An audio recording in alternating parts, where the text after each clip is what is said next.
Terima kasih Anda masih bersama kami. Bagi Anda yang baru saja bergabung, kami hadirkan kembali 3 berita utama hari ini.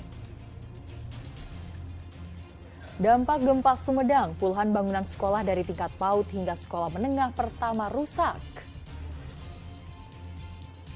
Belasan anggota Satpol PP Kabupaten Garut diskors karena melanggar aturan dan kode etik lantaran mendukung terbuka calon presiden dan wakil presiden tertentu. Awal tahun baru 2024, harga sembako seperti sayur, mayur, dan cabai di Kota Bandung dan Tasikmalaya justru makin meroket.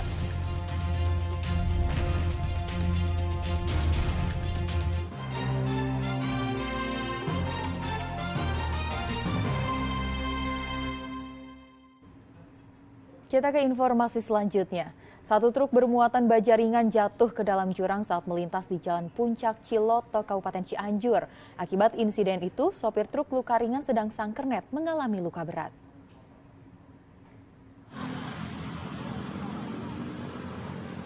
Beginilah kondisi truk bermuatan baja ringan sesaat setelah jatuh ke jurang sedalam 20 meter.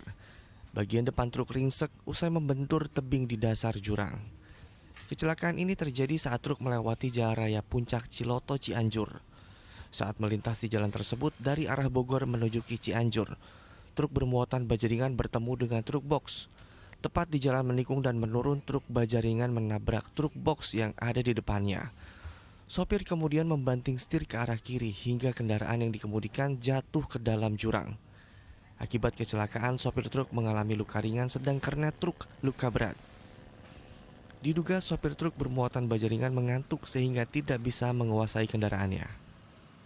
Kronologi korban sendiri yang supir luka ringan, yang kenek luka berat. Itu dari arah mana ke mana, Pak? Dari arah Bogor menuju Cianjur. Dugaan sementara, Pak? Dugaan sementara dari proses pihak unit Gakum dalam proses penyidikan.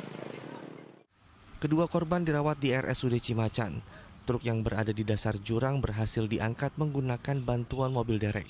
Selanjutnya truk akan dibawa ke unit Laka Lantas Polres Cianjur. Rendra Gozali melaporkan dari Kabupaten Cianjur. Pada awal Januari 2024, harga komoditi sayuran di Tasikmalaya dan Kota Bandung meroket. Warga dibuat pusing karena tak hanya komoditi sayuran saja yang mahal, namun juga harga cabai.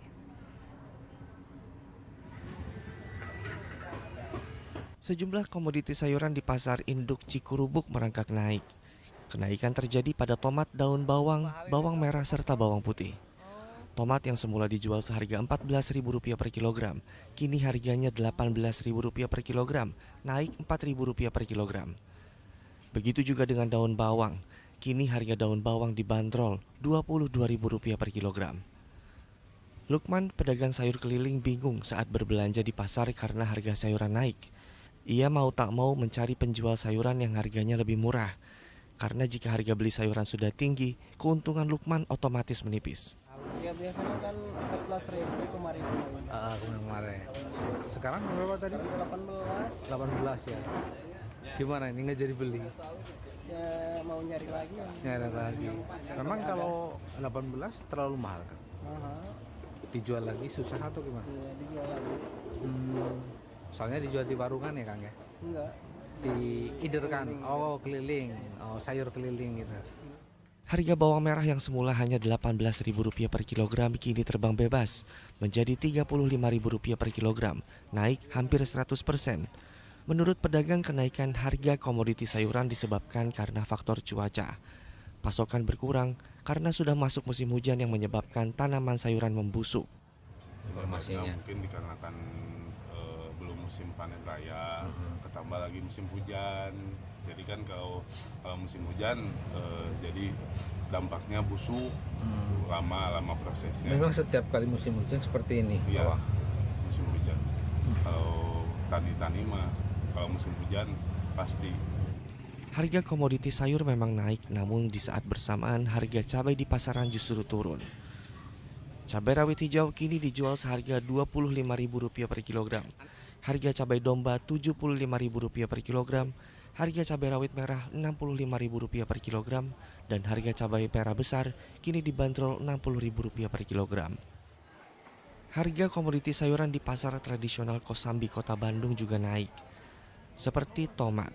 Tomat yang biasa dijual seharga Rp16.000 per kilogram, kini naik Rp10.000 per kilogram. Sehingga harga tomat kini Rp26.000 per kilogram. Sedang untuk telur ayam harganya turun Rp1.000 per kilogram. Setelah tahun baru mengalami penurunan dari biasa 28, sekarang 27.000 per kilo. Itu turun sendiri karena apa sih? Mungkin karena stoknya banyak. Emang dari peternaknya? Dari peternaknya harga jual turun. Jika di Tasik harga cabai turun, di Kota Bandung harga cabai justru merangkak naik. Cabai keriting, cabai merah dan cabai jumbo kini menyentuh angka Rp100.000 per kilogram. Eko Setiabudi melaporkan dari Tasikmalaya dan Muhammad Rizal melaporkan dari Kota Bandung. Selain komoditi sayuran, harga beras pada awal tahun di Pantura Subang juga naik. Kenaikan harga beras membuat ibu rumah tangga bingung mengatur keuangan agar kebutuhan sehari-hari mereka tercukupi.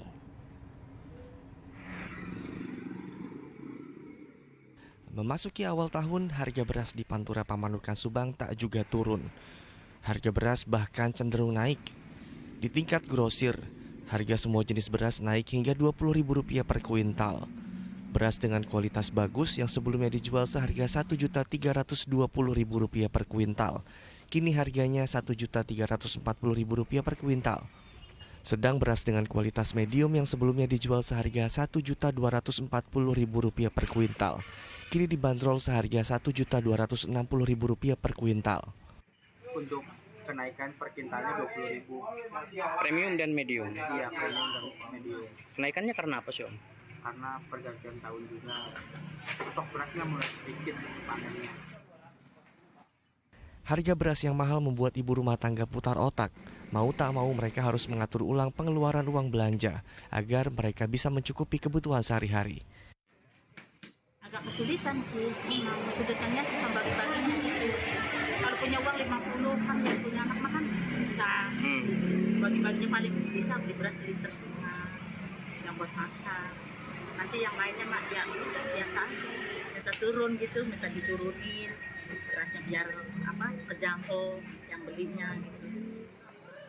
Jika harga beras di tingkat grosir naik, otomatis harga beras di tingkat eceran juga ikut naik. Masyarakat berharap harga beras di pasaran segera turun. Zainal Arifin melaporkan dari Subang.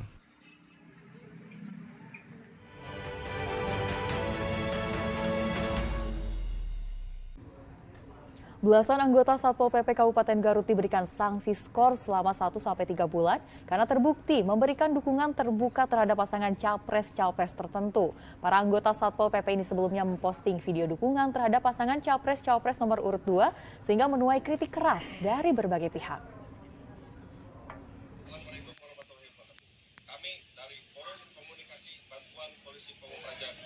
Video ini menjadi bukti ketidaknetralan 13 anggota Satpol PP Kabupaten Garut. Mereka melanggar undang-undang dan kode etik karena menyatakan dukungan secara terbuka kepada pasangan calon presiden dan wakil presiden nomor urut 2. Video ini menuai kritik publik sehingga akhirnya 13 anggota Satpol PP ini disidang secara internal yang dipimpin Kepala Satpol PP Kabupaten Garut Selasa malam. Berdasarkan pemeriksaan sementara, ke-13 anggota Satpol PP ini melanggar kode etik. Mereka diberikan sanksi skor secara bervariasi. Dalang dibalik pembuatan video dukungan itu bernama Cecep Setiawan diskors selama 3 bulan, sedangkan 12 lainnya diskors selama 1 bulan. Yang bersangkutan kena skorsing. Jadi yang pelaku utamanya itu saudara CI ya, itu kita skorsing selama 3 bulan tanpa ada tunjangan. Jadi di skorsing 3 bulan. Terus yang lainnya diskorsing 1 bulan itu pun tanpa tunjangan. Ini selama skorsing itu dalam pemantauan dari petugas PTI, jadi penegak disiplin internasional, internal. Ya. Ini apabila dalam masa skorsing tersebut melakukan hal yang sama, itu langsung dilakukan pemutusan kontrak. Pelaku utama berdalih video itu merupakan video lama sebelum penetapan calon presiden dan wakil presiden. Namun Kepala Satpol PP kebingungan saat ditegur wartawan soal penyebutan nomor urut pasangan yang didukung. Kapan itu video dibikin, Pak? Itu videonya sudah lama katanya. Bahkan Lamanya itu kapan, Pak?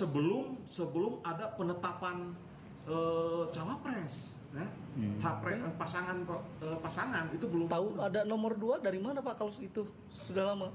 Nah, itu jadi mereka menyampaikan itu pengakuannya ini sudah lama, ya sudah lama. Ini kita sedang dalami juga karena memang saya pun belum mendapatkan videonya yang aslinya karena menurut pengakuan setelah dibikin itu dihapus katanya. Pihak Satpol PP masih terus mendalami waktu pembuatan video. Sementara jika nantinya selama masa skors masih juga melanggar, maka akan dipecat atau diputus kontrak. Eko Setiabudi melaporkan dari Garut.